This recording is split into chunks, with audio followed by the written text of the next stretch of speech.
जय हिंद दोस्तों, welcome to my vision classes. आपका मध्य प्रदेश की सीरीज पर स्वागत है। चलिए तो एमपी की सीरीज को स्टार्ट करते हैं और समझते हैं कैसी क्या चीजें हैं। ये सारे क्वेश्चन आपके प्रीवियस ईयर से लिए गए हैं जो आपके आगामी एग्जाम में बहुत ज्यादा इंपॉर्टेंट है, इसलिए इस वीडियो को जरूर देखें और जल्द से जल्द ये सारे नोट्स आप अपने पास प्रोवाइड कर सकते हैं। अगर आपको इसकी पीडीएफ प्राप्त करनी है तो आप हमारे टेलीग्राम चैनल को भी ज्वाइन कर सकते हैं। चलिए तो स्टार्ट करते हैं। जितने भी आपके एमपी एग्जाम में क्वेश्चन पेपर पे आए हुए क्वेश्चन है वो सभी हमने सेलेक्ट किए हैं। देखिए फर्स्ट क्वेश्चन क्या है, इतिहास के अनुसार किसने ग्वालियर की स्थापना की थी? तो याद रखिए सूरज सेन। ठीक है, इतिहास मतलब इतिहास के अनुसार सूरज सेन ने ग्वालियर की स्थापना की। ग्वालियर से आने वाले बहुत सारे क्वेश्चन जो मोस्ट इंपॉर्टेंट है, जैसे कि गुजरी महल कहां पर है? ठीक है, गुजरी महल कहां पर है और ये सारी चीजें जो है गुजरी महल के बारे में पूछ लिया जाता है। ठीक है, और जिब्राल्टर ऑफ इंडिया किसको कहा जाता है? तो गुजरी महल भी आपका ग्वालियर में ही है। ठीक है, गुजरी महल आपका ग्वालियर में है। जिब्राल्टर ऑफ इंडिया, यहाँ पर ग्वालियर महल का जो ग्वालियर का जो किला है, ठीक है, ग्वालियर का जो किला है, फोर्ट ऑफ ग्वालियर जो रहेगा उसको क्या बोलते हैं? इंडिया का जिब्राल्टर कहा जाता है। ठीक है, जिब्राल्टर ऑफ इंडिया किसको कहा जाता है? ग्वालियर के किले को ही जिब्राल्टर ऑफ इंडिया कहा जाता है। तो ये सारे इनके मोस्ट इंपॉर्टेंट क्वेश्चन जो आपको एक्स्ट्रा फैक्ट में बताए जा रहे हैं वो आपको याद रखने हैं। इसको देखते हैं कि कैसे क्या क्वेश्चन से। देखिए तो बोला गया है कि विदिशा किस नदी के तट पर स्थित है? तो विदिशा याद रखिए कि बेतवा नदी के तट पर स्थित है। याद रखिए इसमें मोस्ट ज्यादा इंपॉर्टेंट क्वेश्चन आता है। ठीक है, बेतवा बेतवा किस कहां से निकली है ये आपका पूछा जाएगा क्वेश्चन में। ठीक है, कि बेतवा नदी का उद्गम स्थल है। तो याद रखिए आपसे पूछा जाएगा कि बेतवा का उद्गम स्थल कहां है, तो हम आपको ट्रिक से याद करवा देंगे कि बेतवा का उद्गम स्थल कहां पर है। आप सभी अच्छी तरह से याद रखेंगे। चलिए तो बेतवा, देखिए नाम पर है बेतवा। क्या नाम है? बेतवा। अगर बिना तवा के आपको रोटी बनाना तो आप जानते हैं कि आपके समय, ठीक है, आपसे पूछा जाएगा जितने भी एक्स्ट्रा फैक्ट है इस वीडियो को देखने का आपका बेनिफिट यही होगा कि जो प्रीवियस ईयर में क्वेश्चन है वो सब हम आपको इंक्लूड करा रहे हैं, विद ट्रिक आपको याद करवाएंगे। इसके बाद उससे बनने वाले एक्स्ट्रा कॉन्सेप्ट आपको बताएंगे, तो ये एग्जाम में आपके बहुत ज्यादा यूजफुल होने वाली। चलिए समझते हैं। बेतवा, बेतवा नाम है बिना तवे के। तो अब बिना तवा मतलब बिना तवा के आपको रोटी बनाना तो आप कहां पर बनाते हो? तो शायद आपको याद होगा कि आपके इधर इस तरह से कुछ कुल्ला टाइप का रहता रहा जिस पर नीचे आग जलती रहती रही और ऊपर एक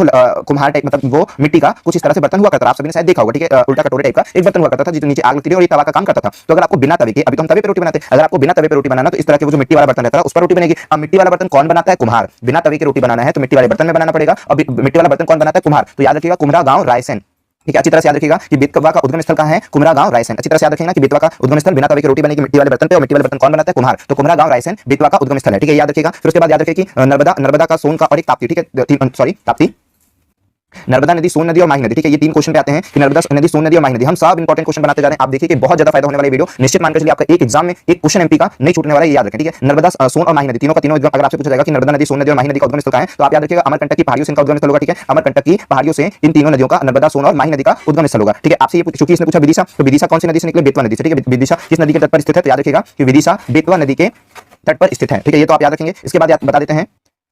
अब देखिए यहाँ पर पूछा जाता है नर्मदा, नर्मदा के किनारे जबलपुर शहर स्थित है। ठीक है, जबलपुर शहर मोस्ट इंपॉर्टेंट है। हालांकि जबलपुर मंडला और भी काफी शहर हैं जो जबलपुर के नर्मदा नदी के किनारे स्थित है। हम कभी कोशिश करेंगे आगे भी और वीडियो देने की, तो उसमें आपको नर्मदा नदी के किनारे जितने भी शहर स्थित है उसकी ट्रिक प्रोवाइड करने की कोशिश करेंगे। ठीक है, अभी समझिए कि नर्मदा में सबसे ज्यादा जो मोस्ट इंपॉर्टेंट क्वेश्चन आता है जबलपुर का, मंडला का, ये सारे मोस्ट इंपॉर्टेंट क्वेश्चन आते हैं कि जबलपुर किस नदी के किनारे स्थित है, तो नर्मदा नदी के किनारे से अच्छी तरह से याद रखिएगा। इतने मोस्ट इंपॉर्टेंट से क्वेश्चन फैक्ट बनते हैं, एक्स्ट्रा फैक्ट जो आपको याद रखने हैं। चलिए चलते हैं।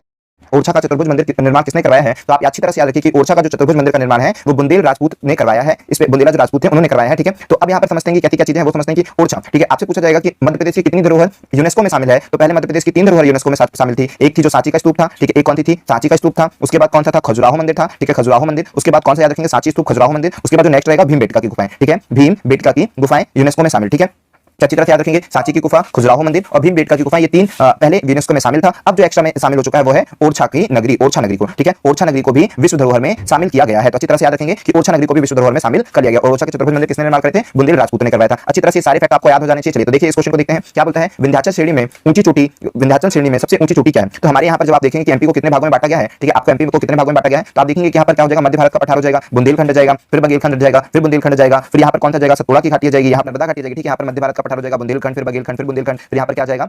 सतपुड़ा की पहाड़ी आ जाएगी। ठीक है, और फिर यहाँ पर क्या हो जाएगा? नर्मदा घाटी आ जाएगी और फिर उसके बाद क्या हो जाएगा? मालवा की पहाड़ियां आ जाएगी। ठीक है, इसकी कोडिंग क्या रहेगी? बाबा रे बाबा सनम। तो बताएंगे इसको सारी चीजों बताएंगे, मतलब सतपुड़ा, नर्मदा और मालवा की घाटियां आ जाएगी। इसको कोडिंग में मतलब एमपी की जो कोडिंग होगी, ट्रिक्स होगी, वो आपको अलग से प्रोवाइड कराएंगे, लेकिन आप इसको अच्छी तरह से याद रखिए। तो विंध्याचल श्रेणी में सबसे जो ऊंची चोटी उसका नाम क्या है? गुड़गिल चोटी। आपसे पूछा जाएगा कि एमपी की सबसे ऊंची चोटी कौन सी है, तो आप अच्छी तरह से याद रखिए कि जो एमपी की सबसे ऊंची चोटी है वो धूपगढ़ की चोटी। ठीक है, जिसकी हाइट कितनी होगी? 1350। जनरली अपन 1350 कई जगह 1352 लिखा रहेगा कुछ, लेकिन आपको याद रखना 1350। ठीक है, मध्य प्रदेश की सबसे जो ऊंची चोटी है वो धूपगढ़ की चोटी है, जो कहां पर पाई जाएगी? ठीक है, धूपगढ़ की जो चोटी है वो मध्य प्रदेश की सबसे ऊंची चोटी कहलाएगी, जो कि कहां पाई जाएगी? आपकी महादेव पहाड़ियों पर। आप अच्छी तरह से नोट कर लीजिए। आपके एक्स्ट्रा फैक्ट भी हम लेकर आते हैं जो आपके एग्जाम में बहुत ज्यादा काम आने वाला है, तो आप इसको अच्छी तरह से याद रखेंगे। देख लीजिए, आपको हमने पूरा नोट मतलब पूरे कोशिश हम पूरा करेंगे कि पूरे से पूरा मटेरियल प्रोवाइड है। तो देख लीजिए धूपगढ़ जो धूपगढ़ पर्वत है वो कहां पर आपसे पूछा जा सकता है? धूपगढ़ की जो चोटी है वो कौन से पहाड़ पर है? तो महादेव पहाड़ी पर। ये याद रखिएगा। आप पूछेगा महादेव पहाड़ी कौन से उसमें आती है? तो सतपुड़ा श्रृंखला पर आती है श्रेणी। ठीक है, आपको ये अच्छी तरह से याद रखना है। और सतपुड़ा कहां पर आता है? तो पचमढ़ी। देखिए पचमढ़ी से बहुत सारे क्वेश्चन आपके बनते हैं, जैसे पचमढ़ी पे बी फॉल है। ठीक है, बी फॉल पचमढ़ी पे है, अप्सरा अप्सरा यहीं पर है, पांडव गुफाएं आपकी यहीं पर है पचमढ़ी पर। पचमढ़ी पर बी फॉल इंपॉर्टेंट है, पचमढ़ी पर पांडव गुफाएं इंपॉर्टेंट है पचमढ़ी पर। ठीक है, एक कौन सा रहता है? शंकर पे चौड़ागढ़ फेमस है। ठीक है, तो मोस्ट इंपॉर्टेंट पचमढ़ी के भी कुछ क्वेश्चन पूछे जाते हैं जो आपको याद रखना है। ठीक है, एकमात्र हिल स्टेशन पचमढ़ी है, बायो रिजर्व एरिया पचमढ़ी। तो पचमढ़ी से बहुत सारे एमपी के क्वेश्चन पूछे जाते हैं कि बायो रिजर्व एरिया है पचमढ़ी। ठीक है, और उसके बाद क्या हिल स्टेशन है पचमढ़ी में? पचमढ़ी पर ही क्या रहेगी? औषधियां मेनली वहीं पर जनरली ज्यादातर पाई जाती हैं। ठीक है, उसके बाद पचमढ़ी में हमने आपको क्या बताया? बी फॉल यहीं पर है, पांडव गुफा यहीं पर है। ठीक है, तो ये सारी चीजें आपको सभी चीजें याद होनी चाहिए, मोस्ट इंपॉर्टेंट चीजें सभी चीजें याद रखें। फिर उसके बाद हमने आपको क्या प्रोवाइड कराया वो देखिए कि केंद्रीय पर्यावरण वन एवं जलवायु परिवर्तन मंत्रालय के क्लाइमेट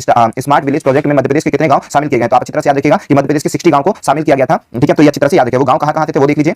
यहाँ पर वो गांव कहाँ से थे, देश का पहला climate smart village project Madhya Pradesh में, ये मोस्ट इंपॉर्टेंट लाइन है जो आपको अच्छी तरह से याद रखनी है कि मध्य प्रदेश में ही देश का पहला क्लाइमेट स्मार्ट प्रोजेक्ट चालू किया था। ठीक है, विलेज में क्लाइमेट के लिए अच्छे प्रोजेक्ट चालू कहाँ गया था, मध्य प्रदेश का पहला है। ठीक है, मध्य प्रदेश में सबसे पहले चालू किया था, जिसमें से मध्य प्रदेश के सीहोर राजगढ़ और सतना, ठीक है, मध्य प्रदेश के सीहोर राजगढ़ और सतना जिले के 60 गांव को शामिल किया गया था। तो अच्छी तरह से याद रखिए कि 60 गांव को शामिल किया गया था इस पूरे प्रोजेक्ट में। ठीक है, तो अच्छी तरह से याद रखेंगे। चलिए, आई होप कि ये आपके पूरे पहले पेपर में जितने भी एमपी पुलिस के जितने भी क्वेश्चन आए हुए थे, हमने आपको पूरे एमपी के कलेक्शन को आपको पूरा प्रोवाइड करा दिया है। अगर आपको ये पीडीएफ चाहिए होगी, ठीक है, आपको डेली इस प्रकार की पीडीएफ मिलेगी और ये वीडियो आपको डेली सुबह 8 बजे मिलेगी। ठीक है, याद रखिए डेली सुबह 8 बजे आप तैयार रहें, डेली सुबह 8 बजे आप तैयार रहें इस वीडियो के लिए। डेली सुबह आपको वीडियो मिलेगी मंडे टू सैटरडे, और संडे को आपको फुल इसका रिवीजन आपको देखने को मिलेगा। इस वीडियो का फुल रिवीजन आपको देखने को मिलेगा। सुबह 8 बजे बिल्कुल तैयार हो जाएं। ये अपने YouTube का चैनल के लिंक है, वो जो आप सब्सक्राइब कर सकते हैं। आपको अगर इसकी पीडीएफ चाहिए हो तो आप हमारे टेलीग्राम चैनल को ज्वाइन करें, जो हमने आपको इस डिस्क्रिप्शन बॉक्स में डाल दिया है। देखिए, सबसे फर्स्ट क्वेश्चन आप देख लीजिए, क्या पूछा गया है, किस अधिनियम के भारत के राज्यों और क्षेत्र सीमाओं के व्यापक रूप में बदलकर भाषाई राज्यों रेखाओं के साथ उन्हें संगठित किया गया है। तो ये सारे के सारे क्वेश्चन प्रीवियस ईयर के हैं, ठीक है, याद रखिएगा, सारे के सारे प्रीवियस के, बहुत ज़्यादा इंपॉर्टेंट है आपके एग्जाम के लिए। चलिए, तो अभी समझ आते हैं कि कैसी क्या चीज़ें हैं।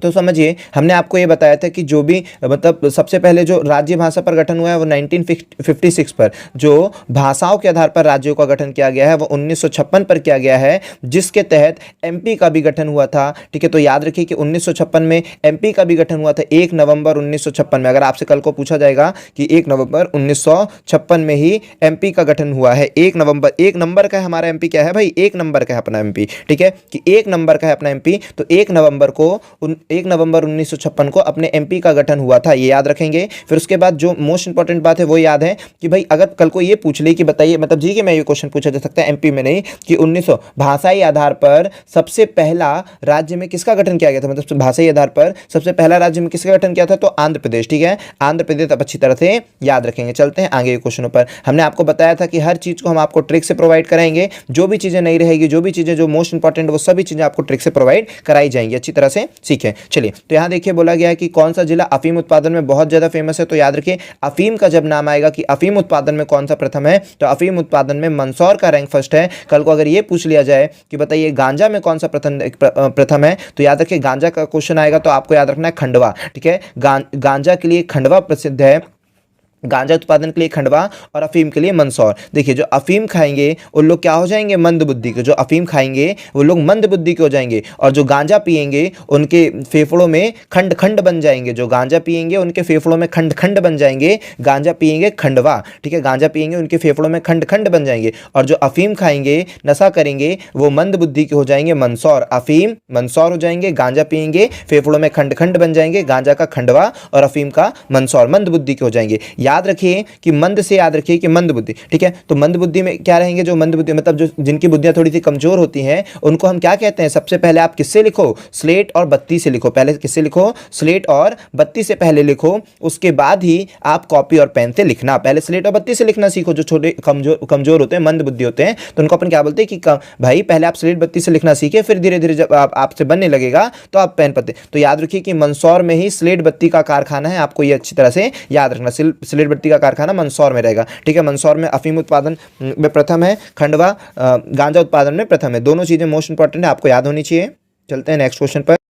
इस क्वेश्चन को देख लीजिए। इस क्वेश्चन में आपसे क्या पूछा गया है, पूछा गया है बाण सागर नाम किसके ऊपर रखा गया। तो बाण सागर नाम बाण भट्ट के ऊपर रखा गया, ये इंपॉर्टेंट बात है। बाण सागर से और मोस्ट इंपॉर्टेंट क्वेश्चन बनने वाले वो सब भी आपको प्रोवाइड करा दें। अगर पूछा जाएगा बाण सागर बांध किसके नाम पर रखा गया है, तो बाण भट्ट के नाम पर ही बाण सागर का नाम रखा गया है। फिर अगर ये पूछा जाएगा बाण सागर बांध किस नदी पर बना हुआ है, तो याद रखेंगे सोन नदी पर। नाम पर ही है बाण, बाण मतलब भाई बाण सागर नाम क्यों है, क्योंकि लड़ाई हो रही होगी तभी ना बाण का यूज होगा, और लड़ाई किसके लिए होगी, सोने के लिए होगी। ठीक है, तो सोन नदी पर बाण सागर बांध किस पर बना हुआ है, सोन नदी पर। बाण चल जाएंगे भाई, सोने के लिए लड़ाई हो जाएगी, तो सोन नदी पर ही बाण सागर डैम बना हुआ है। ये कहां पर है हुआ है, साथ ही ये पूछा जाएगा कि बाण सागर डैम कहां पर है, तो बाण सागर डैम शहडोल में आएगा। ठीक है, बाण सागर डैम कहां पर है, शहडोल पर है। शहडोल के किस गांव पर है, तो याद रखेंगे देवलोद गांव पर है। ठीक है, देवलोद गांव पर, शहडोल के देवलोद गांव पर सोन नदी पर बाण सागर डैम बना हुआ है। और ये कितनी इलेक्ट्रिसिटी प्रोड्यूस करता है, तो 435 किस मेगावाट इलेक्ट्रिसिटी जनरेट करता है। तो अच्छी तरह से याद रखेंगे, इतने जो एक्स्ट्रा फैक्ट हैं ये सभी आपके पेपर के लिए मोस्ट इंपॉर्टेंट है। नेक्स्ट क्वेश्चन पर चलते हैं। तो देखिए यहाँ पर क्या बोला गया है, मध्य प्रदेश उच्च न्यायालय का पहला मुख्य न्यायाधीश कौन थे। तो मध्य प्रदेश के जो प्रथम मुख्य न्यायाधीश थे वो न्यायमूर्ति एम हिरदयातुल्ला थे। मोस्ट इंपॉर्टेंट है, बार बार क्वेश्चन पूछा जाता है। एमपी में प्रथम आप अच्छी तरह से पढ़ लीजिएगा, बहुत ज्यादा इंपॉर्टेंट है आपके पेपर से। न्यायमूर्ति एम हिरदयातुल्ला मध्य प्रदेश के प्रथम उच्च न्यायालय के न्यायाधीश थे। और हाँ, अभी अगर इससे पूछा जाएगा जो इससे एक्स्ट्रा फैक्ट बनते हैं वो क्या बनते हैं फैक्ट, वो याद रखें करंट में, ठीक है। करंट में याद रखिएगा कि आप अभी करंट में जो चीफ जस्टिस हैं हमारे एमपी के, मध्य प्रदेश के जो चीफ जस्टिस या फिर मुख्य न्यायाधीश जो हैं हाई कोर्ट के, वो कौन हैं। तो आप अच्छी तरह से याद रखिएगा, मोहम्मद रफ़ीक, ठीक है। मोहम्मद रफ़ीक अभी प्रेजेंट पर चीफ जस्टिस हैं। इन्होंने 1 जनवरी को ही शपथ ली है, ठीक है। 1 जनवरी 2021 को ही शपथ ली है, अच्छी तरह से याद रखेंगे। उसके बाद ये याद रखना है आपको कि ये तो हो गया एक्स्ट्रा फैक्ट। इसके पहले ना अजय कुमार मित्तल थे। हालांकि ये सबके सब जो अजय कुमार मित्तल थे उनके पहले भी जो थे, ठीक है, सभी एक साल के लिए बन रहे थे, 1-1.5 साल के लिए, ज़्यादा टाइम पीरियड नहीं था, ठीक है। तो आपको याद रखना है कि मोहम्मद रफ़ीक इसके इस समय है। प्रेजेंट में आपको याद रखना, जो मतलब जो आपके एग्जाम के ऊपर इंपॉर्टेंट है वो अभी हम बता रहे हैं। तो प्रेजेंट पे जो है मोहम्मद रफ़ीक हैं। इसके पहले कौन थे, तो इसके पहले थे अजय कुमार मित्तल, ठीक है। अगर पूछा जाएगा कि एमपी में अब तक कितने चीफ जस्टिस रह चुके हैं, तो 26, ठीक है। जो 26वें चीफ जस्टिस है वो कौन है, हमारे मोहम्मद रफ़ीक हैं, ठीक है। अब तक टोटल 26 चीफ जस्टिस हो चुके हैं, ठीक है। मोहम्मद रफ़ीक को मिलाकर, मतलब जो अभी वाले हैं उनको मिलाकर 26 चीफ जस्टिस हो चुके हैं। और इससे एक्स्ट्रा कॉन्सेप्ट क्या पूछा जाता है वो याद रखें कि मध्य प्रदेश में जो हाई कोर्ट का मुख्यालय है वो कहाँ पर है, तो याद रखिएगा जबलपुर में। अगर इसकी खंडपीठ पूछेगा तो आपको याद रखना कि इंदौर और ग्वालियर दोनों जगह इसकी खंडपीठ है, लेकिन अगर इसका मुख्यालय पूछेगा तो जबलपुर में है, ठीक है। तो अच्छी तरह से याद रखेंगे। ये देखिए नेक्स्ट क्वेश्चन क्या बोला गया है, उमा भारती के बाद कौन मध्य प्रदेश के मुख्यमंत्री बने हैं। तो याद रखिएगा बाबूलाल गौर, ठीक है। बाबूलाल गौर उमा भारती के बाद बाबूलाल गौर मुख्यमंत्री बने हैं। अब उमा भारती क्या है भाई, उमा मध्य प्रदेश की, जो उमा भारती है वो मध्य प्रदेश की पहली महिला मुख्यमंत्री, याद रखिएगा। देखिए एक बात याद रखिए कि मध्य प्रदेश में क्या आपसे पूछा जाएगा, यहाँ पर हम आपको बता दे रहे हैं कि एमपी में सबसे ज़्यादा इंपॉर्टेंट, मध्य प्रदेश में सबसे ज़्यादा इंपॉर्टेंट आपसे क्या पूछा जाता है वो हम आपको बता दे रहे हैं, ठीक है। देखिए उमा सरला सरोज, अच्छी तरह से याद रखिएगा। उमा सरला सरोज के बारे में मध्य प्रदेश में अगर पहली महिला के बारे में पूछेगा तो इन तीनों के बारे में सबसे ज़्यादा बातें आपसे पूछी जाएगी। उमा सरला सरोज, उमा भारती क्या होंगी, पहली महिला मुख्यमंत्री उमा भारती। सरला अग्रवाल पहली महिला राज्यपाल, ठीक है। सरोजनी सक्सेना पहली महिला मुख्य न्यायाधीश, ठीक है। मतलब मध्य प्रदेश की पहली महिला जो न्यायाधीश बनी थी वो सरोजनी सक्सेना हो जाएगी। सरला अग्रवाल गवर्नर हो जाएंगी और उमा भारती मुख्यमंत्री हो जाएगी। तो पहली महिला मुख्यमंत्री उमा भारती, पहली महिला राज्यपाल सरला अग्रवाल, पहली महिला मुख्य न्यायाधीश मध्य प्रदेश की सरोजनी सक्सेना। तो अच्छी तरह से आपको सभी चीज़ें याद होनी चाहिए। तो उमा भारती के बाद कौन बना था, बाबूलाल गौर। और उमा भारती मध्य प्रदेश की पहली महिला मुख्यमंत्री थी। ये ज़्यादातर ना नर्मदा और नदी के लिए ही ज़्यादा करती थी। एक और बात याद रखिए कि अपने पेपर में और भी क्या चीज़ें पूछी जाएगी। कल को आपसे ये पूछा जाएगा, आप लोगों ने सुना होगा, एमपी आप पढ़ते हैं तो आपने सुना होगा फूलन देवी के बारे में। तो अगर आपसे पूछा जाएगा कि फूलन देवी किसके टाइम पीरियड पे सरेंडर करी थी, तो आप याद रखिए कि फूलन देवी ने किसके टाइम पीरियड में सरेंडर किया था, है ना। ये डकैत थी एक प्रकार की, मतलब डकैत मजबूरी थी इनकी। आप जब इनकी स्टोरी सुनेंगे तो बहुत ही मतलब एक अच्छी, मतलब कैसे बताएं कि बहुत मतलब इनके साथ बहुत खतरनाक घटनाएं हुई थी, ऐसी बहुत सारी चीज़ें हुई थी। तो उसके कारण ही ये डकैत बनी थी और अपना बदला लिया था, ठीक है। तो इन्होंने अपने आप को सरेंडर किया था कौन से सीएम, जब इन्होंने सरेंडर किया था, ये यूपी की थी, है ना। फूलन देवी जो थी यूपी की थी, लेकिन उन्होंने सरेंडर कहाँ किया था, मध्य प्रदेश में आकर सरेंडर किया था। तो जब इन्होंने सरेंडर किया था तो अपने मध्य प्रदेश के सीएम कौन थे, आप कमेंट बॉक्स पर जरूर बताएंगे कि मध्य प्रदेश के सीएम कौन थे जब इन्होंने सरेंडर किया था। किसने भाई, फूलन देवी ने जब सरेंडर किया था। चलिए तो एक स्टार्ट करते हैं फर्स्ट क्वेश्चन से। तो समझिए क्या बोल रहा है क्वेश्चन। फर्स्ट क्वेश्चन है, जामनी नदी का उद्गम स्थान कहां पर है। तो याद रखिएगा सागर में। जामनी नदी का जो उद्गम स्थान है वो कहां पर है, सागर में। अब इससे कैसे याद रखें वो सारी चीजें, तो हर चीज की ट्रिक, हम सारी चीजें आपको ट्रिक से भी बताएंगे। काफी चीजों की ट्रिक, काफी चीजों की ऐसी जो याद रखनी है, जो फैक्ट मोस्ट इंपॉर्टेंट है, वो सारी चीजें आपको ट्रिक से बता देंगे। जैसे जामनी नदी, ये फैक्ट है भाई, तो इसको याद ही रखना है कि ये चेंज होने वाली चीजें नहीं है। तो जो चेंज होने वाली चीजें नहीं वो हम आपको फैक्ट से याद करवा देंगे। जो मोस्ट इंपॉर्टेंट पेपर में पूछी जाती है वो सारी चीजें हम आपको ट्रिक से विथ लिंक से आपको याद करवा दिया जाएगा। तो जामनी नदी, अब देखिए जामनी नामी में है ना, जामनी, ठीक है। तो कहां पर हो जाएगा, रहेगा, देखिए जामुनी नाम में है जामुनी, तो जामुन से याद रखते हैं अपन इसको कि जामुन जो रहेगा वो कहाँ पर रहेगा, पानी वाले स्थान पर, या बरसात के समय जामुन ज्यादा होते हैं और बरसात में अच्छे अच्छे सागर भर जाते हैं, बरसात में अच्छे अच्छे सागर भर जाते हैं। तो याद रखिए जामुनी नदी का उद्गम स्थल स्थल कहाँ पर होगा, सागर में।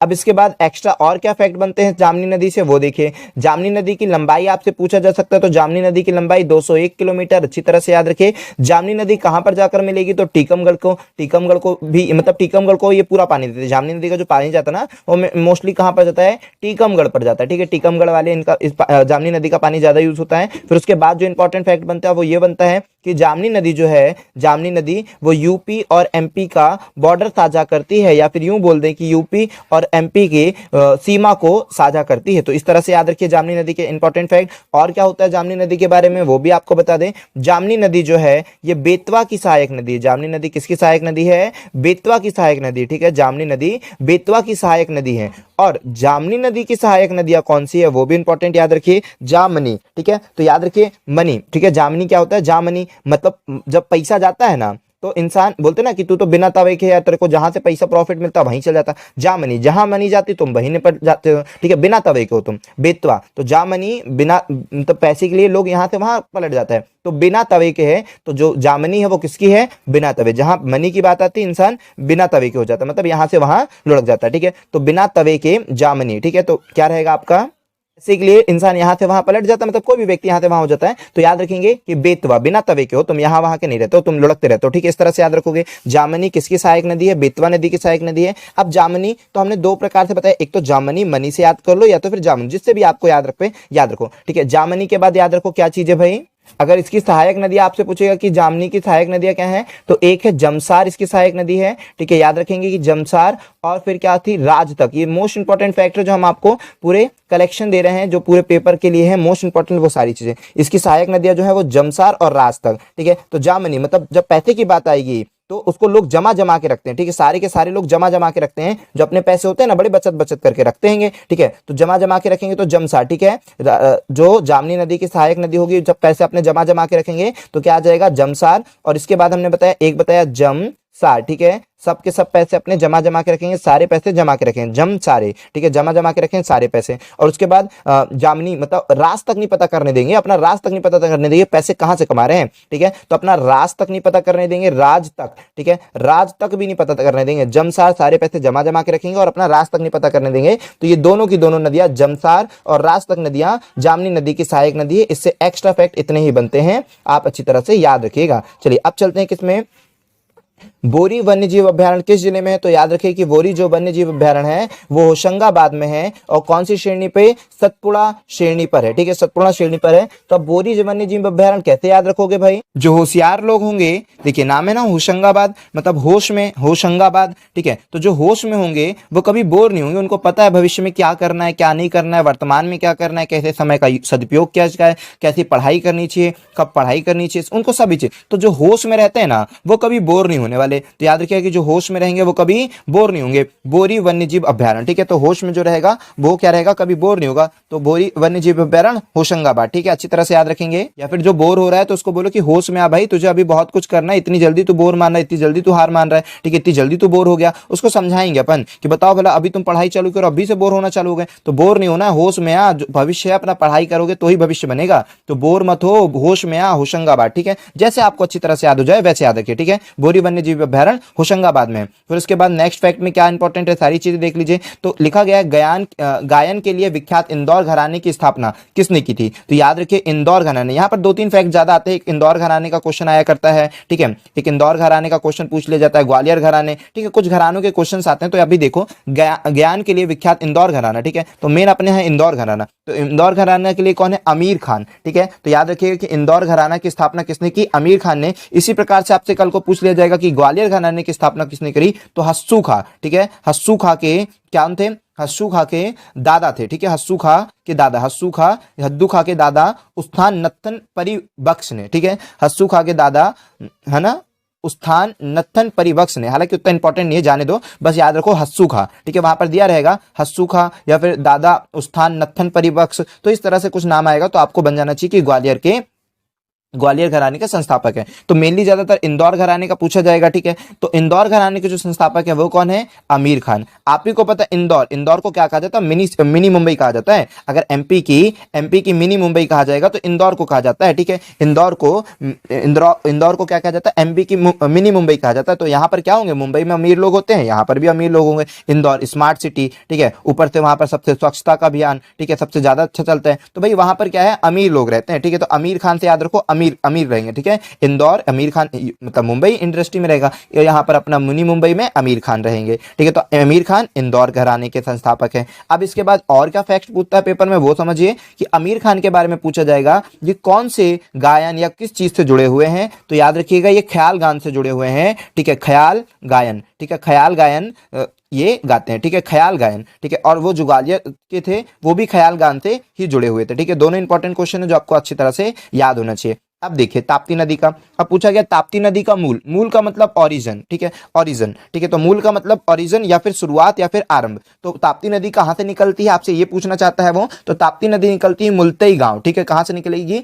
मुल्तई गांव। और ये मुल्तई गांव कहां पड़ेगा? बैतूल में पड़ेगा। अच्छी तरह से आपको याद होना चाहिए। चलिए अब हम आपको ताप्ती नदी से बनने वाले सारे फैक्ट बता देते हैं। तो देखिए ताप्ती, नाम में है ताप्ती। अब ऐसा कोई पर्सन जो आपको बहुत तापेगा, आप बोलोगे यार बहुत तापता है ये, मतलब बहुत फालतू बात करता है, काफी चीजें फालतू बात करेगा, तापता रहेगा। तापनापन किसको बोलते हैं भाई? ठीक है। तो तापता कौन है भाई? जो बहुत फालतू बात करता है, काम की बात नहीं करेगा, तो तापता रहेगा। मतलब बेतुल की बात करेगा। क्या करेगा? बिना तुलने की बात करेगा। कुछ भी कहीं से भी बात करने लगे तो बिना तुलने की बात करेगा तो बैतूल, ठीक है। ताप्ती नदी का उद्गम स्थल कहां से होगा? बिना तुलना की बात करेगा, कुछ भी बात करने लगेगा, बैतूल। बैतूल के मुल्तई गांव से, याद रखना है, बैतूल के मुल्तई गांव से ये करेगा, ठीक है। ताप्ती नदी बेकार की बात करेगा, कोई भी तुलना नहीं होगी उसकी बात करेगा, तापता रहेगा। बेकार मतलब बेतुलना की बात करेगा, बैतूल, ठीक है। तापता ही रहेगा मुल्तई, ठीक है।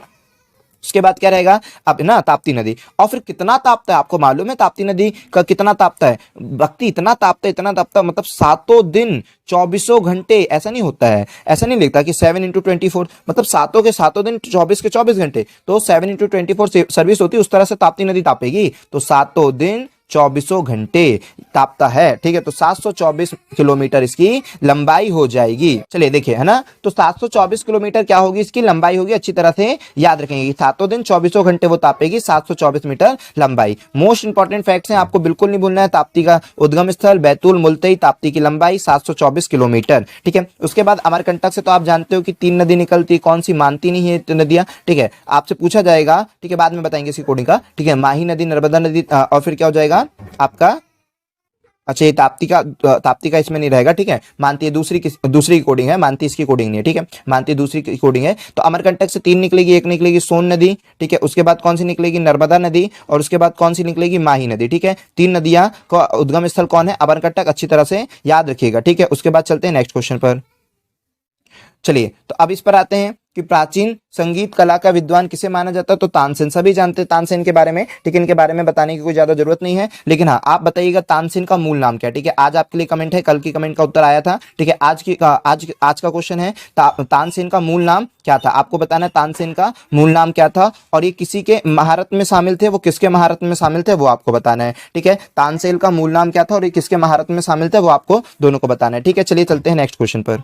अब देखिए ये वाला क्वेश्चन, तो ये वाला क्वेश्चन क्या बोलता है आपसे? किसने अभिज्ञान संकुतलम, कुमार संभवतम एवं रघुवंशम, सारी की सारी गायिका दे दिया। तो बच्चों को, मैक्सिमम लोगों को ये याद रहती है कि अभिज्ञान संकुतलम, कुमार संभवतम, रघुवंशम, ये किसकी रचना है? कालिदास की। याद रखिए कालिदास को क्या भारत का शेक्सपियर कहा जाता है, ठीक है। भारत का शेक्सपियर कहा जाता है कवि, मतलब कालिदास जी को। इनकी जो रचनाएं इतनी महान और इतनी वो रहती हैं जिनको भारत का शेक्सपियर नाम से पुकारा जाता है, ठीक है। तो अब याद रखिएगा कि इन्होंने क्या लिखा? अभिज्ञान संकुतलम लिखा है, कुमार संभवतम लिखा है। तो याद रखें कि जो अभिज्ञान संकुतलम है ये क्या है? एक नाटक है, और सबसे बड़ा नाटक है, ठीक है। अभिज्ञान संकुतलम बहुत पेपर में पूछा जाता है। अभी रिसेंटली जो आपका रेलवे का पेपर हुआ था उसमें भी एक क्वेश्चन पूछा गया है। कालिदास की जो फेमस रचना है अभिज्ञान संकुतलम, क्योंकि ये सबसे बड़ा नाटक है, ठीक है। सबसे बड़ा नाटक है भाई, इसलिए आपको याद रखना है कि अभिज्ञान संकुतलम किसकी रचना है? कालिदास की। कुमार संभवतम भी है, ये महाकाव्य है, और रघुवंशम ये भी महाकाव्य है, ठीक है। तो अभी हम सब भी बता देंगे, कालिदास के बारे में सारी चीजें बताएंगे, लेकिन अभिज्ञान संकुतलम के बारे में सभी को अच्छी तरह से याद रखना है। अभिज्ञान संकुतलम के किसके बारे में वर्णन किया गया है? दुष्यंत राजा और शकुंतला के प्रेम का वर्णन हुआ है। इसी में उनके प्रेम का वर्णन हुआ है दुष्यंत और शकुंतला के। और फिर अगर हाँ पेपर में एक और बात पूछा गया था कि दुष्यंत और शकुंतला के बेटे का नाम क्या था। ठीक है, यह अगर आपसे नहीं बनता है, कोई भी कमेंट नहीं करता है, तो हम मतलब नेक्स्ट वीडियो में आपको इसका बताएंगे कि दुष्यंत और शकुंतला के बेटे का नाम क्या था। वैसे आप सभी से बन जाना चाहिए, फिर भी नहीं बनता तो हम नेक्स्ट वीडियो में इसको जरूर बता देंगे। ठीक है, आप एक बार याद दिला दीजिएगा। चलिए, तो ये हो जाएगा संकुतलम हो गया। तो अभी कालिदास के बारे में आते हैं, कालिदास के बारे में पूछते हैं। तो ये अभिज्ञान संकुतलम, कालिदास की सारी रचना आपको बता देते हैं हम। एक है अभिज्ञान संकुतलम, जो आपकी यही रहेगी। दूसरी क्या हो जाएगी, विक्रमोवर्षियम। ठीक है, दूसरी क्या हो जाएगी, विक्रमोवर्षियम। ठीक है, फिर तीसरी क्या हो जाएगी, मल्लिका अग्निमित्रम। ठीक है, मल्लिका अग्निमित्रम। तो ये सारी की सारी आपको याद होनी चाहिए कि मल्लिका अग्निमित्रम हो जाएगी, अभिज्ञान संकुतलम, विक्रमोवर्षियम, मल्लिका अग्निमित्रम। ये तीनों के तीनों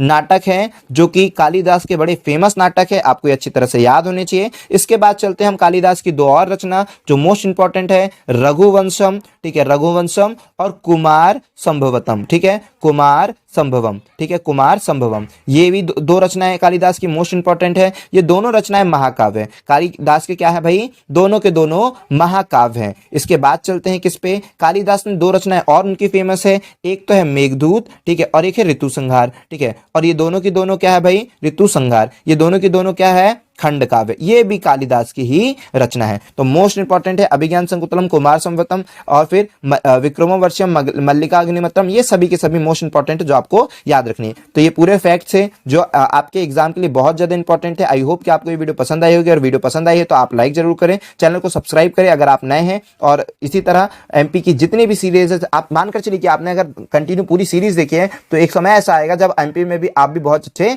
बहुत ज्यादा ज्ञानी हो जाएंगे, एमपी का पूरा नॉलेज आपके पास होगा। चलिए, जय हिंद दोस्तों, मिलते हैं नेक्स्ट वीडियो। और हाँ, आप ये मत सोचिए कि क्वेश्चन इतने आसान है, ये तो हमसे बन रहे हैं, अगर जिनसे भी बन रहे हैं उनको ये ना लगे कि ये क्वेश्चन तो बड़े आसान है, हमसे बन रहे हैं। हम जो आपको एक्स्ट्रा फैक्ट बताएंगे वो आपको याद रखना। अगर ये प्रीवियस ईयर और आपने पढ़ा है तो आपसे जरूर बनेगा प्रीवियस ईयर, लेकिन याद रखिए जो हम आपको एक्स्ट्रा फैक्ट बताएंगे वो आपके लिए मोस्ट इंपॉर्टेंट है कि कहते क्या क्वेश्चन को सॉल्व करना है। तो क्वेश्चन है, सांची स्तूप का निर्माण किसने किया। तो याद रखिए कि सांची स्तूप का निर्माण अशोक ने किया है। ठीक है, अब सांची स्तूप से बनने वाले जो एक्स्ट्रा फैक्ट है वो उस पर नजर मारते हैं। तो देखिए, सांची स्तूप है कहां पर, ये एक इंपॉर्टेंट क्वेश्चन है। तो याद रखिएगा रायसेन जिला पर सांची स्तूप है। कहां पर है, रायसेन जिला पर है। किस नदी के किनारे बसा हुआ है, तो बेतवा नदी के किनारे। ठीक है, कहां पर है, ये बेतवा नदी के किनारे है, रायसेन किनारे होगा सांची स्तूप। अब कल को ये क्वेश्चन पूछ ले कि सांची स्तूप बताइए, क्योंकि मोस्ट इंपॉर्टेंट चीज है सांची स्तूप। हमारे पास आपको पता है कि भारत की जो करेंसी है उसमें सांची स्तूप कौन से नोटों पर है, तो 200 का जो नोट है उसके ऊपर सांची स्तूप की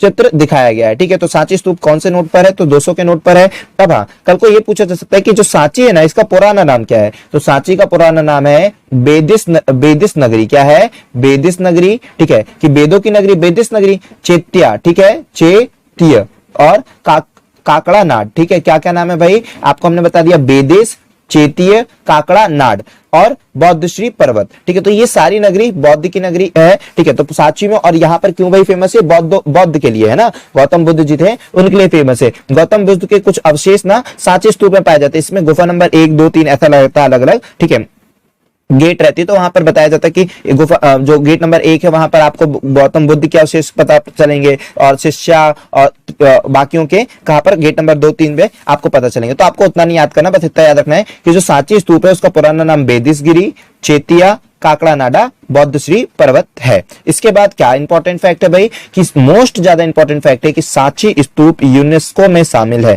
ठीक है, सांची स्तूप यूनेस्को में शामिल है। अब कब हुआ सांची स्तूप, तो सांची का जो स्तूप है वो 1989 को हुआ। लेकिन हम इसको क्यों याद रखें, हम तो सभी चीजों को याद करवा देते हैं आपको। चलिए, तो देखते हैं कि यूनेस्को में अपने जो एमपी से धरोहर शामिल है वो कितनी है। तो देखिए, सबसे पहला कौन सा हुआ था, खजुराहो। सबसे पहला हुआ था खजुराहो का मंदिर हुआ था। ठीक है, खजुराहो का मंदिर सबसे पहले हुआ था। उसके बाद सांची का स्तूप हुआ था। उसके बाद भीमबेटका की गुफाएं हुई थी। ठीक है, भीमबेटका की गुफाएं। और अब रिसेंटली अभी आपने सुना होगा कि टीकमगढ़ ओरछा और ग्वालियर की नगरी भी किसमें शामिल कर ली गई है, टीकमगढ़ का ओरछा और ग्वालियर की नगरी भी यूनेस्को में शामिल कर ली गई है। ठीक है, उस पे ही उसके धरोहर पे शामिल करिए, ग्वालियर का किला हो जाएगा और टीकमगढ़ ओरछा में राम मंदिर के नाम पर है कुछ। ठीक है, वो आपका शामिल हो जाएगा। तो खजुराहो, तो देखो ईयर कैसे याद रखना, 86 89 3 1986, 1989 और 2003। 86, 89, 3, तो 86, 89 क्या 1900 होगा, 86, 1989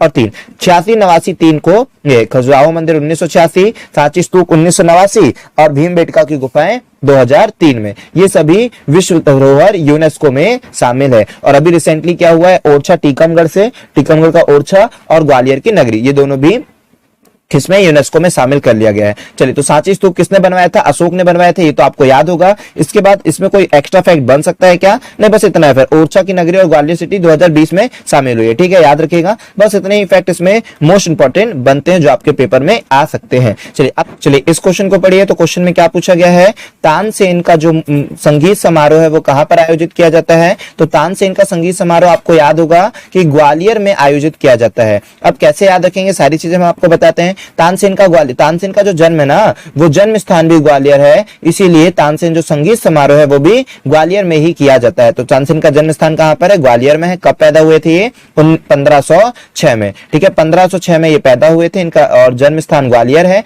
और क्या इंपॉर्टेंट फैक्ट है तानसेन के बारे में, वो याद रखिएगा। हमने लास्ट वीडियो में आपसे पूछा था तानसेन का मूल नाम क्या है, तो तानसेन का जो मूल नाम है वो रामतनु पांडे है। तो अच्छी तरह से याद रखेंगे, ठीक है। चलिए, और क्या नेक्स्ट है, और क्या फैक्ट है, हमने ये भी पूछा था कि तानसेन किसके महारत्न में शामिल थे, तो अकबर के 9 महारत्न थे जिनमें तानसेन भी शामिल थे। तो अच्छी तरह से ये सारी बातें आपको याद रखनी है। चलते हैं नेक्स्ट क्वेश्चन पर। अब ये वाला क्वेश्चन क्या है, बोलता है 2011 की जनगणना के अनुसार मध्य प्रदेश की औसत साक्षरता दर क्या थी। तो सारे के सारे मोस्ट इंपॉर्टेंट क्वेश्चन जो प्रीवियस ईयर से लिए गए हैं, और ये क्वेश्चन केवल आपके लिए मोस्ट इंपॉर्टेंट नहीं, अगर यही क्वेश्चन आपको देखना है तो हम आपको अपने टेलीग्राम चैनल पे पीडीएफ प्रोवाइड करते हैं, आप वहां पर ये जाकर क्वेश्चन को देख सकते हैं। लेकिन उससे ज्यादा फायदा नहीं होने वाला, ज्यादा फायदा आपको वीडियो देखने से फायदा मिलेगा, क्योंकि हम इसमें जो एक्स्ट्रा फैक्ट आपको बताते हैं वो ज्यादा आपके लिए मोस्ट इंपॉर्टेंट होंगे, ठीक है। तो 2011 की जनगणना के अनुसार मध्य प्रदेश की औसत साक्षरता दर कितनी थी, तो 69.30 है ना, यहाँ पर 32 है तो भी चलेगा, 3230 सब चलेगा। तो 69 पॉइंट, ठीक है, 70 से थोड़ा सा कम, तो देख रहे हैं आप 69.30% या 32% हमारे मध्य प्रदेश की साक्षरता दर है, ठीक है। और याद रखें कि यहाँ पर जो सबसे ज्यादा अगर पूछेगा कि मेल में कितने साक्षर और फीमेल में कितने साक्षर हैं, तो मध्य प्रदेश में अगर बात की जाएगी पुरुषों की साक्षरता दर, तो 78.7% पुरुषों की साक्षरता दर है, 78.7%, ठीक है, पुरुषों की साक्षरता दर है। और फीमेल की पूछा जाएगा तो 59.20, मतलब औसत से भी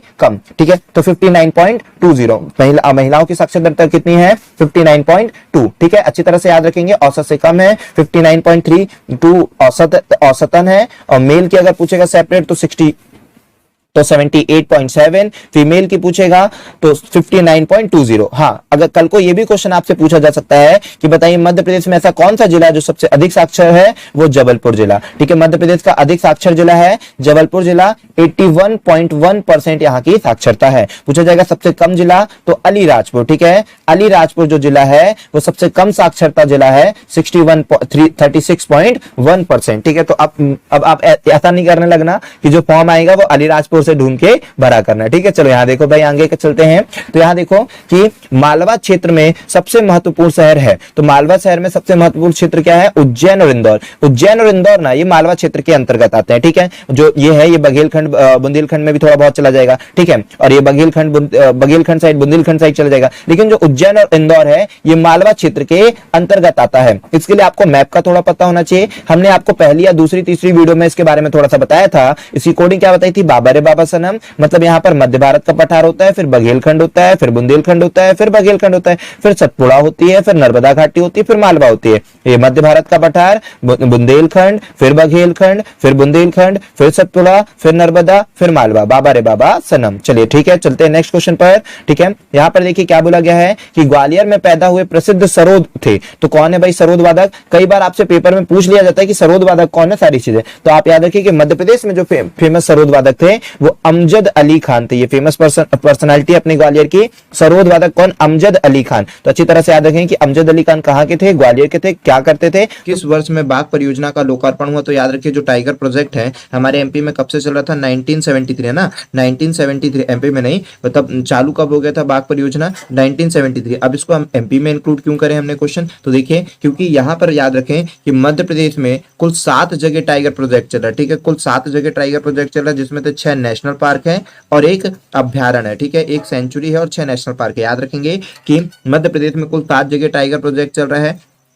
सबसे पहले टाइगर प्रोजेक्ट कहाँ चालू हुआ था? जिम कॉर्बेट नेशनल पार्क में, ठीक है, 1973 में टाइगर प्रोजेक्ट चालू हुआ। फिर उसके बाद जिम कॉर्बेट में सबसे पहले टाइगर प्रोजेक्ट चला था। उसके बाद अगर बात की जाएगी एमपी में, तो एमपी में टोटल अभी छह नेशनल पार्क पर टाइगर प्रोजेक्ट चल रहा है और एक सेंचुरी। आखिर टाइगर प्रोजेक्ट क्यों चलता है? तो ये बाघों के संरक्षण के लिए चलता है कि बाघों की जो जनसंख्याएं विलुप्त होती जा रही है उसको रिकवर करने के लिए। और याद रखिए कि आज ना हमने आपके 2 पेपर को एक साथ एनालाइज कर दिया है कि 2 पेपर को कंबाइन किया, क्योंकि हो सकता है 5-6 क्वेश्चन में आपको वो लगता हो, तो इसलिए हमने क्वेश्चनों की संख्या इंक्रीज कर दी है और सारी चीजों आपको प्रोवाइड की जाएगी। चलिए तो स्टार्ट करते हैं और भी आगे देखते हैं सारी चीजों को। मध्य प्रदेश के उच्च न्यायालय का प्रधान आसन क्या? हमने कहा था आपको मोस्ट इंपॉर्टेंट क्वेश्चन है, देखिए दोबारा पूछा गया है। इसी तरह से जितनी भी बातें हम आपको बताते हैं सारी चीजें मोस्ट इंपॉर्टेंट फैक्ट है। जिस तरह से अभी आपने पढ़ा था मध्य प्रदेश के उच्च न्यायालय का प्रधान कहा, पहले खंडपीठ पूछ लिया था, इस बार हेड ऑफिस पूछ लिया। तो याद रखिए कि मध्य प्रदेश का जो हेड ऑफिस है या मध्य प्रदेश का जो हाई कोर्ट है, ठीक है, मध्य प्रदेश हाई कोर्ट का जो मेन है, तो मेन कहां पर? मध्य प्रदेश हाई कोर्ट जो है जबलपुर में। एमपी का जो हाई कोर्ट है वो जबलपुर में है, ठीक है। और याद रखेंगे कि इसकी 2 खंडपीठ है, एक है इंदौर में और एक है ग्वालियर में, ठीक है। 2 इसकी खंडपीठ है, एक इंदौर और एक ग्वालियर में, अच्छी तरह से याद रखेंगे। चलिए अब देखिए पगार बांध, पागरा बांध। तो ये पागरा बांध को कैसे याद रखो? पगार बांध से याद रखो। कैसे याद रखो? पगरा बांध को पगार से याद रखो। तो पागरा बांध जो है कहां पर है? मोरे नैना। तो मोरे नैना किसमें लगे रहते हैं कि कब मुझे पगार मिलेगी? मोरे नैना किसमें लगे होते हैं कि कब मुझे पगार मिलेगी, ठीक है, कब मुझे पगार मिलेगी। मेरे नैना कहाँ लगे रहते भाई? कब मुझे पगार मिलेगी। मैं बढ़िया आसन लगाए बैठा रहता हूँ कि कब मुझे पगार। देखते नहीं हो आप, कई लोग जो होते हैं जैसे मजदूर भी होते हैं, काफी लोग बैठे होते हैं, तो वो बेचारे आते हैं और फिर आसन लगा के बैठ जाते हैं, ठीक है। जहां पर भी अगर जैसे डिस्ट्रीब्यूट होना रहती है सैलरी, तो वो आएंगे और बैठे रहेंगे आसन लगा के कि भाई अब उनको पगार मिलेगी। तो बेचारों के जो नैना होते हैं, उनके जो नैना होते हैं, वो किसको आसन लगा के किसको देखते रहते हैं कि भाई आज पगार वाला दिन है, आज मुझे पगार मिलेगी। तो आसन नदी पर पगार बांध किस पर है? पगार के लिए आसन लगा के बैठे रहते हैं। और मोरे नैना, ठीक है, उनके जो नैना होते हैं वो आस लगाए बैठे रहते हैं। तो आसन नदी पे, तो याद रखना मोस्ट इंपॉर्टेंट जो भी फैक्ट है वो सब हम आपको बता दे रहे हैं। पगार बांध पूछा गया है। कल को ये पूछा, अभी तो जिला पूछा कि किस जिले पर है, तो मुरैना पे है। कल को ये पूछा जा सकता है कौन सी नदी पे, तो आसन नदी पर ही बना हुआ है। अच्छी तरह से याद रखें, मोस्ट इंपॉर्टेंट फैक्ट है जो हम आपको सारे प्रोवाइड करा रहे हैं। अब देखिए उदयगिरी। तो उदय आपको पता है उदय कहां से होता है? उदय पूरब से होता है, ठीक है। उदय पूरब से होता है, पश्चिम में अंत होता है, ठीक है। और ये उत्तर दिशा और ये दक्षिण दिशा। तो आखिर ये क्या कर रहे हो? उत्तर दक्षिण पूर्व पश्चिम में क्या है? सब दिशा है। उदय कहां से होता है? पूरब दिशा से। तो दिशा से होता है तो विदिशा। उदय कहां से होता है? पूरब से होता है, उदयगिरी, ठीक है। उदयगिरी की गुफाएं जो है, उदय कहां से होता है? दिशाओं से होता है, तो विदिशा, ठीक है। याद रखोगे कि उदयगिरी कहां पर है? उदयगिरी की गुफा विदिशा में। नेक्स्ट पर चलते हैं। तो नेक्स्ट क्वेश्चन को देख लीजिए क्या बोल रहा है। बोलता है जिन जिलों से कर्क रेखा नहीं गुजरती है, तो याद रखें कि इंदौर और बालाघाट से कर्क रेखा नहीं गुजरती है। शाजापुर, राजघाट, भोपाल, जबलपुर, रतलाम, उज्जैन, इन सभी से कर्क रेखाएं गुजरती है। आप याद रखें कि टोटल 14 जिले हैं मध्य प्रदेश के, टोटल 14 जिले हैं जिनमें से कर्क रेखा होकर गुजरती है। तो कितने जिलों से? मध्य प्रदेश के 14 जिलों से कर्क रेखा गुजरती है। रतलाम, जबलपुर, उज्जैन, कटनी, आगरा, उमरिया, शहडोल, राजगढ़, सीहोर, भोपाल, विदिशा, रायसेन, ठीक है। और कौन सा रहता है भाई? दमोह, सागर। ये सारे जिलों से जनरली 14 जिलों से जो है मेन 14 जिलों से कौन जाती है? हमारी कर्क रेखा गुजरती है। आपको ये याद रखना है। देखिए ज्योतिर्लिंग का, तो ज्योतिर्लिंग के कहते कहते क्वेश्चन आ सकते हैं, वो याद रखिए कि भारत में टोटल 14 ज्योतिर्लिंग है। हाँ, कर्क रेखा अगर बोलेगा भारत में कितने जिलों से, आपका क्वेश्चन, आज का क्वेश्चन डेली हम आपको एक क्वेश्चन प्रोवाइड करते हैं और आप आंसर भी देते हैं, तो अच्छा लगता है कि भाई हाँ आप भी पढ़ रहे हैं अच्छी तरह से, ठीक है। इसी तरह से पढ़ते रहिए और जितने भी क्वेश्चन हम करेंगे आप उसका आंसर दीजिए। जब आप आंसर लिखते हैं और सारी राइट करते हैं तो आपको ये पता चलता है कि हाँ भले कहीं से भी आप आंसर ढूंढ के लिखिए, लेकिन आपको लिखना जरूरी है, ठीक है। तो आज अभी पूछ रहे हैं, कईयों को तो याद रहती है, ठीक है। तो आज का क्वेश्चन है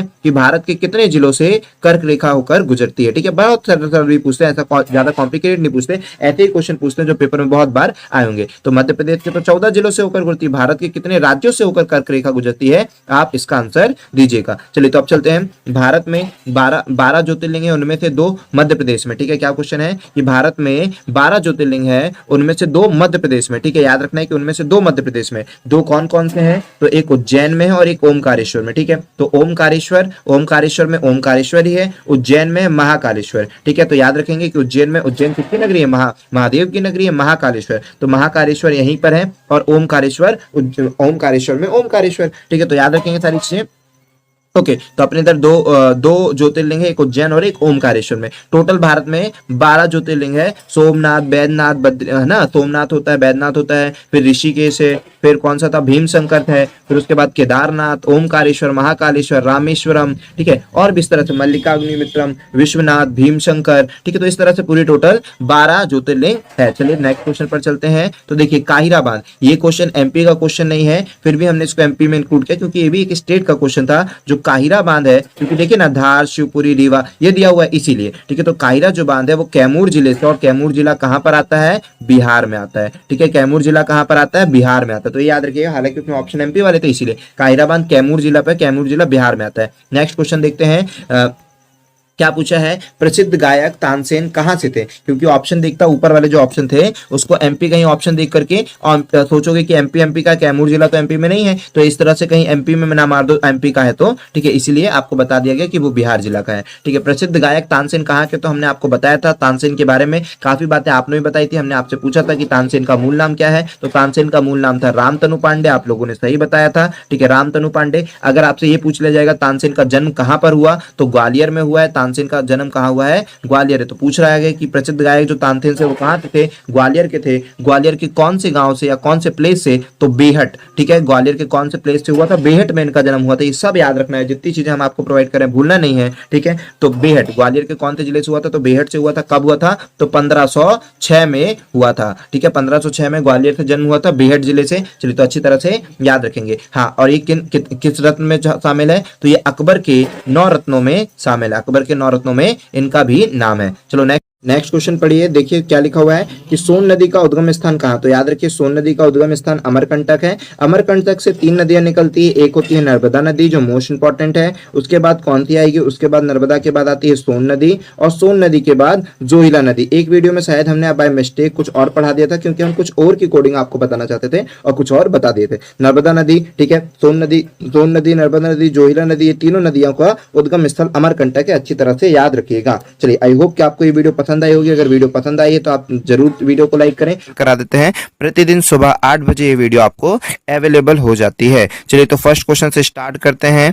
देखिए तो फर्स्ट क्वेश्चन क्या बोलता है, मध्य प्रदेश स्थित निम्नांकित में से किस भवन ने वास्तुकला आर्किटेक्चर के लिए प्रदत्त आगा खा पुरस्कार जीता है। तो आप याद रखिए मेनली यह पूछा गया है कि जो आर्किटेक्चर वास्तुकला वाला आर्किटेक्चर है उसके लिए आगा खा पुरस्कार किसने जीता है। तो याद रखेंगे विधान भवन ने। किसने जीता है, विधान भवन ने, जो कहां पर है भाई, आपका भोपाल में आएगा, ठीक है। तो अच्छी तरह से याद रखिएगा। चलिए नेक्स्ट क्वेश्चन पर चलते हैं। जो इंदौर के पास एक औद्योगिक शहर है, मोटर वाहन उद्योग के भारी संकेंद्र के कारण भारत का डेट्राइट के नाम से जाना जाता है।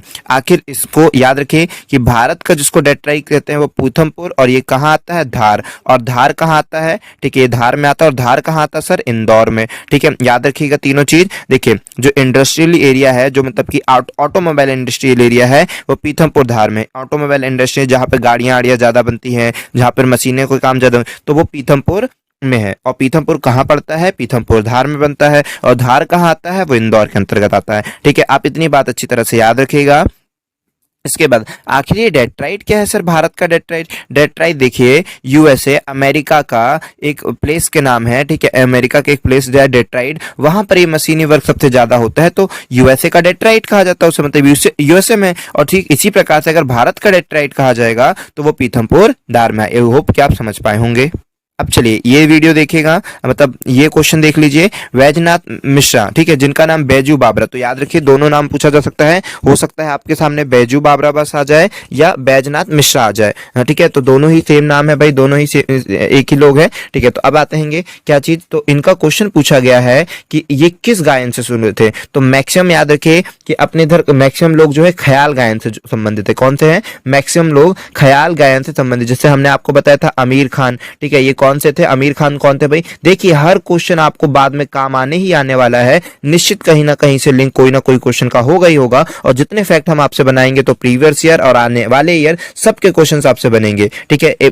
चिंता मत करिए, एमपी तो हम आपको पूरा कवर करा देंगे। जितनी भी वीडियो हम आपको प्रोवाइड कर रहे हैं इतने में आप काफी एमपी आपका बन जाएगा। बस जो टिप्स बताते रहे, जो चीजें करते जा रहे हैं वो करते चलिए, ठीक है। तो देखिए बैजूनाथ मिश्रा या बैजू बाबरा किस गायन से सुने थे, तो यहाँ पर क्या है, ध्रुपद गायन से। लेकिन एमपी के जो मैक्सिमम लोग हैं वो ख्याल गायन से जुड़े हैं। तो अच्छी तरह से याद रखें कि जो आमिर खान इंदौर घराने के वो जो है संस्थापक, वो भी किससे जुड़े हैं? ख्याल गायन से। लेकिन अगर पूछा जाएगा बेजू बाबरा किससे जुड़े हैं, तो बेजू बाबरा ध्रुपद से जुड़े हुए, ठीक है, बेजू बाबरा। और पूछा जाएगा इनकी समाधि स्थल कहाँ, तो इसकी समाधि स्थल चंदेली में है, ठीक है, चंदेरी, ठीक है, चंदेरी, ठीक है। तो अगर आपसे पूछा जाएगा कि इनकी समाधि स्थल कहाँ है, तो आपको याद रखना है चंदेरी में। और ये किस गायन से जुड़े थे? गायन शैली से, तो ध्रुपद गायन शैली से जुड़े थे। चलिए अब इस क्वेश्चन को देखते हैं। तो इस क्वेश्चन में क्या बोलता है, निम्न में से किस जिले के गांव को क्लाइमेट स्मार्ट विलेज प्रोजेक्ट में शामिल किया गया था? ठीक है, तो याद रखिए कि जो निम्नलिखित में से कौन सा गांव है क्लाइमेट स्मार्ट विलेज से? पहले तो आपको मोस्ट इंपॉर्टेंट क्वेश्चन प्रीवियस में भी आया था और अभी भी पूछा जाएगा, ठीक है, कि क्या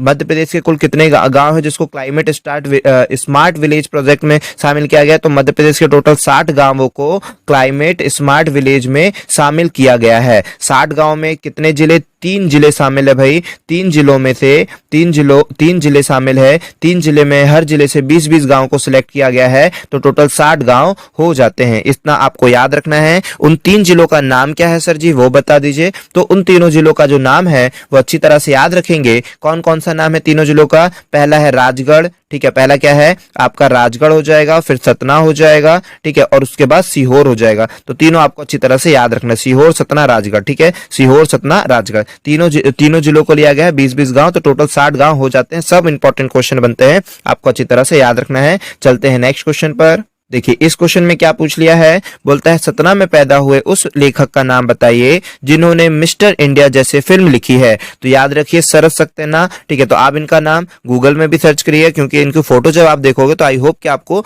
वो हीरो पता चल जाएंगे। तो वो हीरो कहाँ कर हैं? वो हीरो अपने सतना के हैं, ठीक है। जिस प्रकार से आप जानते होंगे जबलपुर में भी कोई एक ना जिन्होंने गाना गाया था महंगाई डायन खाए जात है, तो बताइए उस हीरो का नाम क्या है, ठीक है, जो जिन्होंने गाना गाया था महंगाई डायन खाए जात है, वो कहाँ के हैं, ठीक है। ये दोनों चीजें आपको बताना, वो जबलपुर में तो है लेकिन कहाँ से है वो आपको बताना, और सॉन्ग का नाम हमने बता दिया महंगाई डायन खाए जाते हैं। आई होप कि आपको वो नाम याद होगा, ठीक है। चलिए तो अभी पूछा गया कि सतना में कौन पैदा हुए, तो फेमस पर्सनालिटी के भी क्वेश्चन आते हैं। अगर जब आप बुक से पढ़ रहे होंगे तो फेमस पर्सनालिटीज भी एमपी की पढ़ लीजिएगा, ठीक है। तो शरद सक्सेना सतना जिले के थे, जो बहुत फेमस है भाई, एक्ट्रेस है। आप जब इनको देखेंगे फेस तो आपको समझ में आ जाएगा कि कौन है, ठीक है। तो ये कहाँ पैदा हुए थे?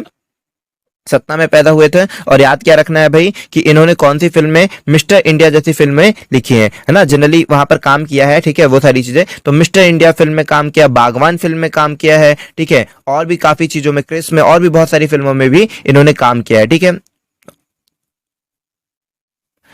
अब नेक्स्ट क्वेश्चन क्या पूछा गया है, तो देखिए नेक्स्ट क्वेश्चन क्या बोलता है, मध्य प्रदेश जीवाश्म पार्क कहाँ है? आखिर जीवाश्म से आप ये मत सोचिएगा कि डेड बॉडी और अपने वाले जीवाश्म होंगे, नहीं, इसमें कास्ट जीवाश्म, कास्ट का मतलब होता है वुड्स, कास्ट का मतलब होता है वुड्स मतलब की लकड़ी, ठीक है, या पेड़ पौधे। तो पेड़ पौधों का जो जीवाश्म है, पेड़ पौधों का जो जीवाश्म है, ठीक है, पौधों का जनरली, पेड़ पौधों का सबका, ठीक है, कास्ट जीवाश्म, ठीक है। जीवाश्म का मतलब ऐसा नहीं कि ह्यूमन के जीवाश्म वहां मिलेंगे, ठीक है, जानवरों के जीवाश्म मिलेंगे, नहीं, वहां पर पेड़ पौधों के जीवाश्म, जिसको ब्रैकेट में कास्ट जीवाश्म भी आप लिख सकते हो, ठीक है। तो क्या हो जाएगा, जीवाश्म जो पार्क है वो कहां पर है? यहाँ पर सब कोई भी आंसर नहीं, ठीक है। कटनी भी रॉन्ग आंसर है जो ऑफिशियल साइड में दे दिया गया था, लेकिन ये भी रॉन्ग आंसर है। इसका राइट आंसर होना चाहिए था डिंडोरी, ठीक है। आपको अच्छी तरह से याद रखना, हमने पीडीएफ में इसका राइट आंसर आपको प्रोवाइड करा दिया है, ठीक है, कि ऑप्शन में ही नहीं है इसका उत्तर। इसका सही उत्तर क्या है? डिंडोरी, ठीक है। तो याद रखेंगे आप सब। चलिए नेक्स्ट क्वेश्चन पर चलते हैं, काफी कुछ आपको बता दिए हैं। नेक्स्ट क्वेश्चन पर देखते हैं, बोलता है निम्न में से कौन सा राष्ट्रीय उद्यान मध्य प्रदेश से संबंधित नहीं है? तो याद रखिए कि मध्य प्रदेश से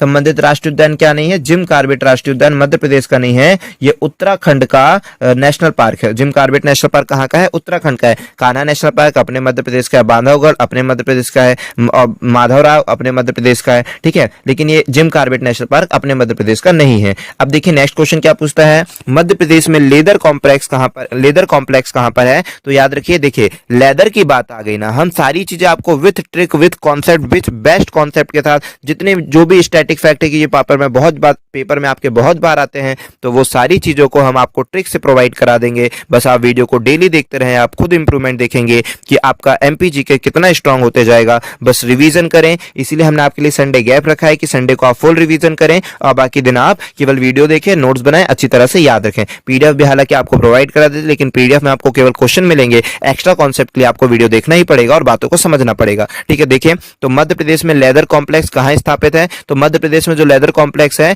वो देवास में स्थापित है। लेदर का मतलब क्या? चमड़ा। लेदर का मतलब क्या? चमड़ा। और आपने देखा होगा कि इस तरह से जो क्या रहेगा, चमड़ा रहता है, उस पर क्या जी? शंकर जी विराजमान रहते हैं, उस पर शंकर जी विराजमान रहते हैं। आपने देखा है ना कि छाल पर किसकी? भाई जो टाइगर रहेंगे, शेर रहेंगे, उनकी छाल पर आपने देखा होगा लेदर पर, मतलब कि शंकर जी विराजमान होते हैं। नहीं देखा आपने? कई बार देखा होगा, ठीक है, फोटोज में। तो हमें क्या याद रखना है कि लेदर पर कौन विराजमान है? देवास है, देव का स्थान है, देव का वास है। लेदर पर किसका वास है? देव का वास है, ठीक है। आप इस तरह से याद रखिएगा कि लेदर पर किसका वास है? लेदर मीन्स चमड़ा। चमड़े पर किसका वास है? लेदर पर किसका वास है? देव का वास है, देवास। आई होप कि आपको ये बात याद हो जाएगी कि लेदर अनुसंधान केंद्र देवास में है।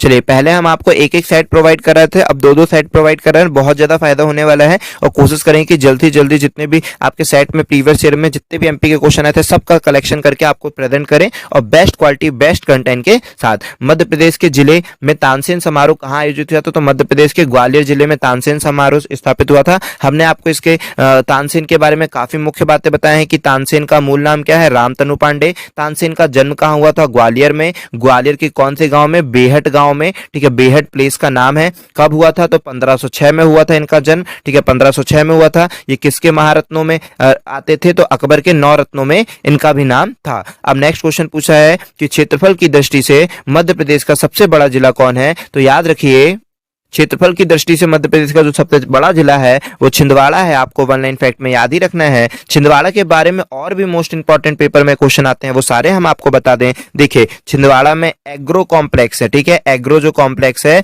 वो भी छिंदवाड़ा में है। उसके बाद का आपको क्या याद रखना है कि जो पाताल कोट है, देखिए इधर के छिंदवाड़ा का फेमस है पाताल कोट, ठीक है, छिंदवाड़ा का फेमस क्या है? पाताल कोट। वो भी कहां पर है? छिंदवाड़ा में। ये पाताल कोट में आप देखेंगे कि बहुत नीचे की खाइयों में भी गांव बसे हुए, वहां पर लोग रहते हैं। कहा जाता है कि वहां से लोग ना जल्दी मतलब बाहर नहीं आते, एक बार आते हैं। मतलब ऐसा नहीं कि अब पुराना जमाना रह गया, अभी वो भी थोड़ा बहुत डेवलप हो रहा है, लेकिन याद रखें कि पहले कहा जाता था कि वहां के लोग वहीं रहते रहे, वहीं पे अपना औषधि करेंगे, वहीं ट्रीटमेंट करेंगे, सब चीज अंदर ही, ऊपर नहीं आते रहे लोग, ठीक है। खाइयों में अच्छा था, ऐसा कहा जाता रहा। लेकिन अब धीरे धीरे सब विकास हो रहा है, आते हैं सामान लेकर फिर चले जाते हैं और ज्यादातर वहीं नीचे ही रहते हैं, ठीक है। तो पातालकोट, तो पातालकोट कहाँ का फेमस है? छिंदवाड़ा में ही। पातालकोट कहाँ पर है? छिंदवाड़ा में है। और उसके बाद क्या याद रखिएगा कि पातालकोट में कौन सी जनजाति पाई जाती है? तो आपको याद रखना है भारिया जनजाति, की बाहरी नहीं आती है, भारिया जनजाति बाहरी नहीं आती है, ठीक है, भारिया जनजाति बाहरी नहीं आती है, छिंदवाड़ा के पातालकोट में रहती है, ठीक है। उसके बाद याद रखेंगे क्या कि यहां पर ही अनहोनी गांव है। क्या मतलब देख रहे हो कितना यूनिक नाम है? तो कल को पूछ सकता है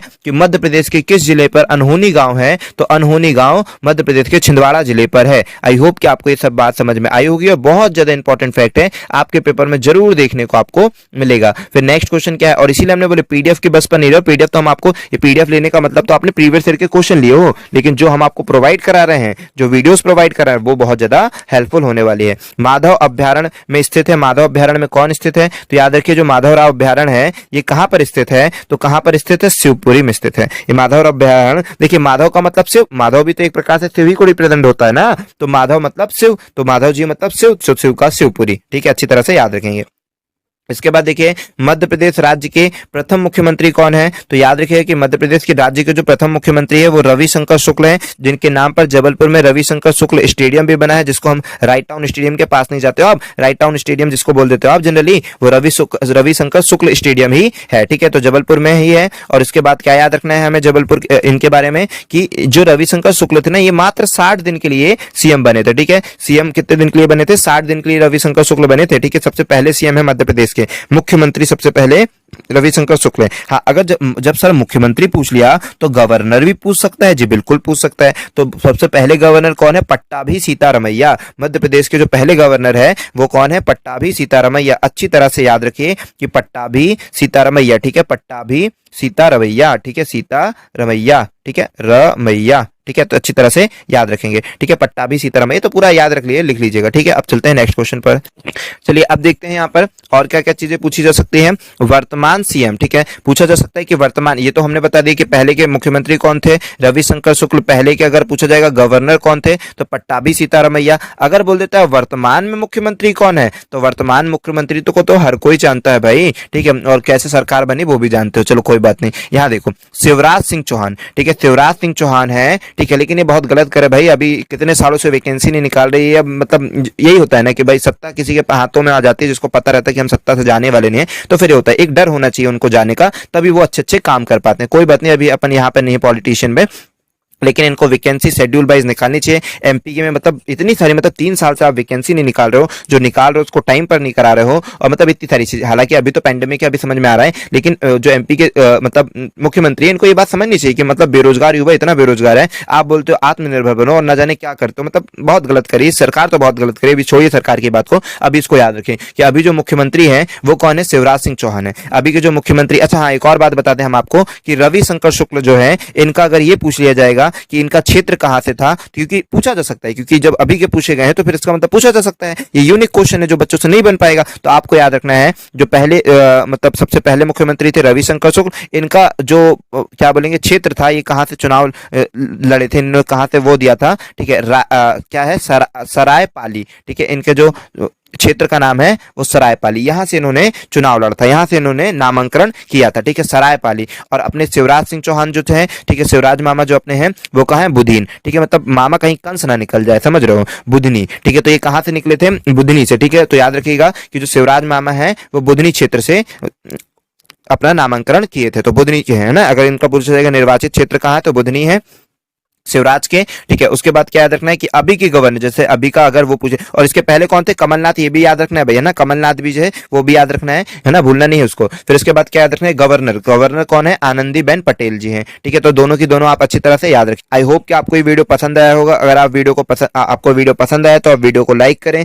चैनल को सब्सक्राइब करें यदि आप नए हैं, और याद रखें कि सबके सब अपने दोस्तों से जरूर शेयर करें। हम अपना काम कर रहे हैं, आप अपना काम करिए, वीडियो देखने का, अच्छी तरह से सीखने का, और सभी दोस्तों तक शेयर करना, ये भी आप ही का काम है भैया ना, शेयर करना भी आप ही का काम है, ठीक है। जितनी ज्यादा फैमिली होगी उतना अच्छा हमें इंप्रूवमेंट लगेगा, और हम और से और अच्छे से अच्छा मटेरियल आपको प्रोवाइड करें, इसलिए शेयर करना बिल्कुल ना भूलें। और अगर वीडियो आई है तो वीडियो अच्छी लगी है तो पसंद जरूर करें, लाइक करें, और उसके बाद क्या रखें, इसी तरह से पढ़ते रहें। चलिए, जय हिंद दोस्तों, मिलते हैं नेक्स्ट वीडियो पे।